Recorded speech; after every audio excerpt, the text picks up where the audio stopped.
On the morning of November 14, 1889, John Brisbane Walker, the wealthy publisher of the monthly magazine The Cosmopolitan, boarded a New Jersey ferry bound for New York City. Like many other New Yorkers, he was carrying a copy of The World, the most widely read and influential newspaper of its time.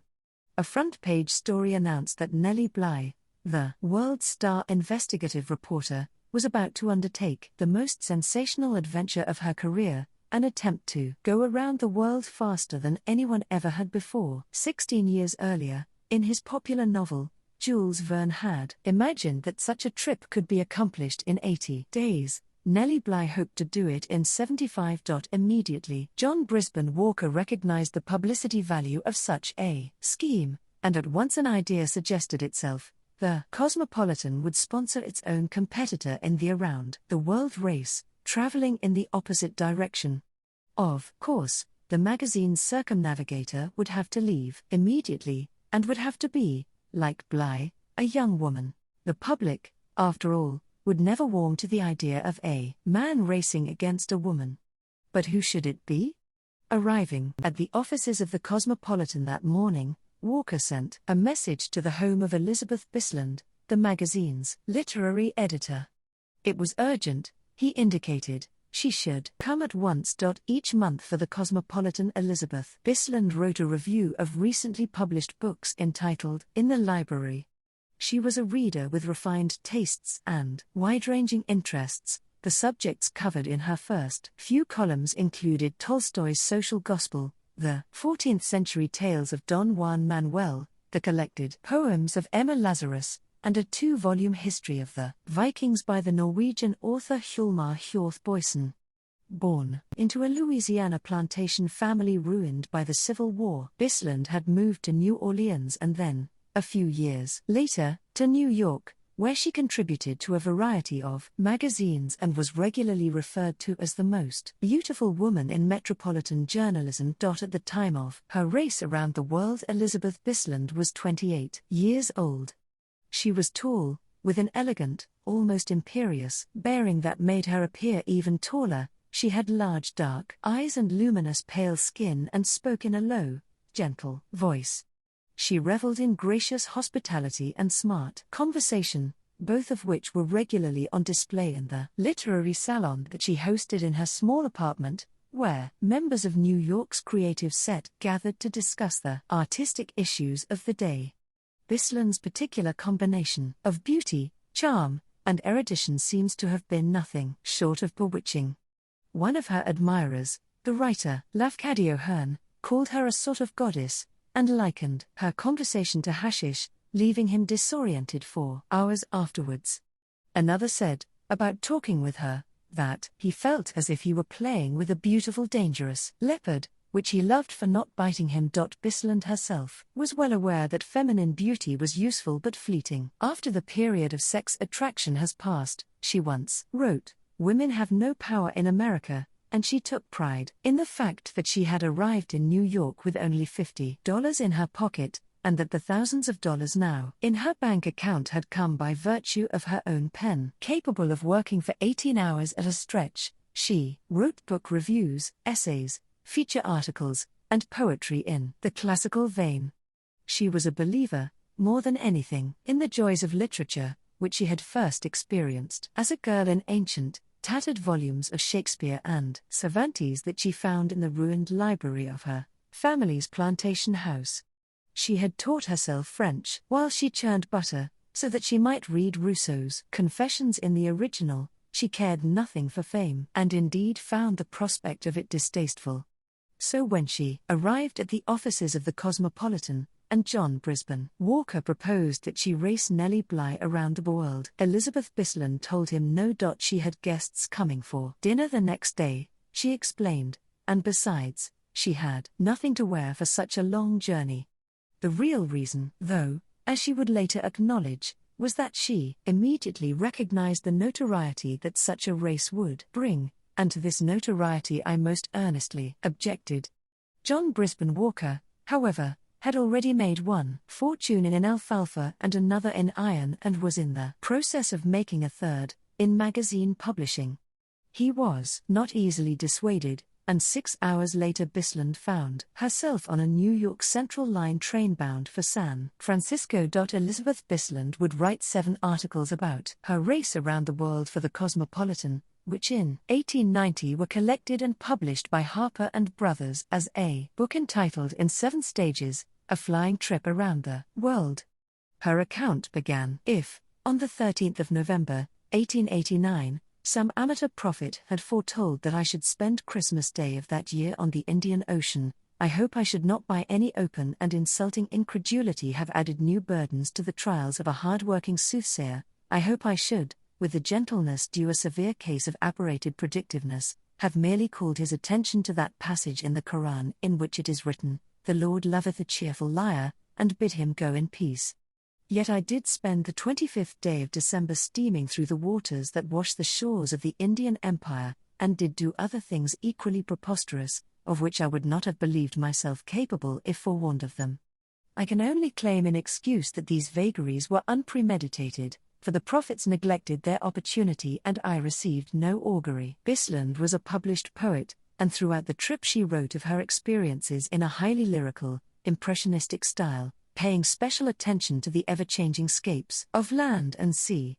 In the night a hoar frost had fallen, she wrote one morning, that was to snow as sleep is to death, and the pale reach fields, the sere meadows, and silent uplands were transfigured by the first gleam of day. She delighted in sitting on the top deck of a steamship and watching the ocean for hours on end. Sapphires would be pale and cold beside this sea, she wrote on her trip across the Pacific, palpitating with wave shadows deep as violets, yet not purple, and with no touch of any color to mar its perfect hue.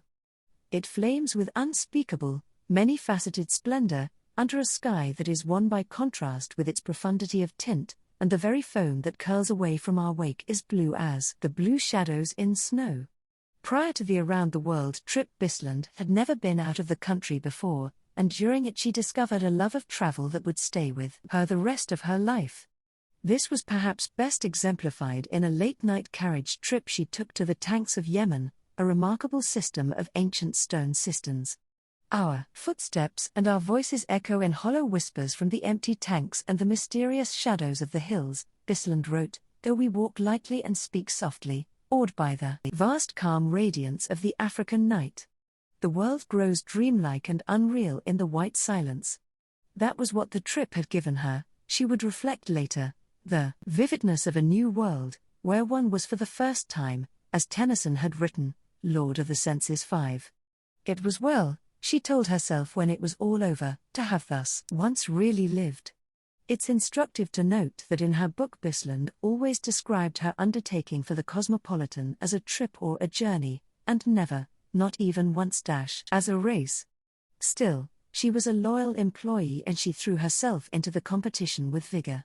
Near the end of the trip, cold and sleepless and hungry, Bisland hurtled by train and ferry through France, England, Wales, and Ireland to catch the steamship that was her last chance to beat Bligh, only to have to cross a storm-tossed North Atlantic in the worst weather that had been seen in many years. In the end, Elizabeth Bisland succeeded in beating Phileas Fogg's 80-day mark, completing the trip in 76 days, which would have been the fastest trip ever made around the world but for the fact that Nellie Bly had arrived 4 days earlier. She arrived home, as she had feared, famous. The race between Bly and Bisland was closely covered by newspapers across the United States, and heavy wagering on the outcome was reported in the country's gambling houses. As early as the first week of the race, in San Francisco, Bisland was aghast at the steady stream of visitors who sent up cards to her hotel room with urgent messages scrawled on them, but who, she noted in 7 Stages, had only a desire to look at me, presumably as a sort of inexpensive freak show. Unlike Nellie Bly, who upon her return to New York immediately set out on a 40-city lecture tour, Bisland did all she could to avoid the glare of publicity. She gave no lectures, endorsed no products, and did not comment publicly on the trip after the day of her return. Indeed, at the very moment when the American public's interest in her was at its height, Bisland chose to leave the United States, setting sail for Great Britain, where she lived for the following year. In London's literary society she met, among others, Herbert Spencer, the popular novelist Rhoda Broughton. The two women would collaborate on a short novel entitled A Widower Indeed, and Rudyard Kipling, who was as smitten with her as the men in New York had been. I guess you'll have enough men, censor swinging under your nose to prevent your waving the thurible too markedly under mine, he wrote in a letter to her. All the same, and until you go after something else new, I am grateful. Upon her return to New York, Bisland married the corporate attorney Charles Wetmore, and together the two designed and built an estate on Long Island. Applegarth, as they called it, was in the Tudor style, made of brick, half-timbering, and stucco, with leaded windows and doorways framed in limestone. The stone fireplace in the drawing-room was modelled on one belonging to Queen Elizabeth I, whom Bisland had long admired as having rejected the whole theory of feminine subordination. Living at Applegarth, Bisland would be highly productive as a writer. Between 1903 and 1910 she edited and wrote the introduction to the two-volume Life and Letters of Lafcadio Hearn, and wrote the highly regarded autobiographical novel A Candle of Understanding, as well as several essay collections in which she celebrated the pleasures of literature and forcefully decried the domination of women by men. The oldest of all empires is that of man, no royal house is so ancient as his, she wrote in an essay entitled The Abdication of Man. The emperors of Japan are parvenus of the vulgarest modernity in comparison, and the claims of long descent of every sovereign in Europe shrivel into absurdity beside the magnificent antiquity of this potentate. Bisland was a working writer right up until the very end of her life. In 1927, at the age of 65, she published her final essay collection, entitled The Truth About Men and Other Matters. In it she considered relations between the sexes. In the title essay she observed, "The record of the race, hitherto accepted as the truth about ourselves, has been the story of facts and conditions as the males saw them, or wished to see them. No secret has been so well kept as the secret of what women have thought about life, country living, travels in Japan. Much of the book, though, was about growing gracefully old." In an essay called Toward Sunset, Bisland observed that old age may be agreeable to others and tolerable to itself. No other equipment is so necessary as a vigorous sense of humor. But old age itself, she was quick to point out, is not an amusing episode. Firstly, because one suffers from being forced to dwell in a house steadily falling to decay, a trial to the housekeeper, arousing a sense of some innate incompetence that the beams of the building should sag, doors open difficultly, windows dim with the dust of time, the outer complexion of the house grows streaked and grey with the weathering of many seasons. There is a certain desperation in the realization that no repairs are possible. One braces oneself to accept courageously the wrongs of time, to wear the lichens and mosses with silent gallantry. Elizabeth Bisland died on January 6, 1929, at the age of 67. Today, all of her books are out of print, but she deserves to be better remembered than she is, for the gorgeousness of her prose, of course, and the clear-sightedness of her perspective on the condition of women, but also as someone who chose to turn away from the culture of celebrity just as it was dawning. Bisland never breached the promise she made to herself at the end of the race around the world, to conduct the rest of her life in such a way that no journalist would ever again see fit to put her name in a headline.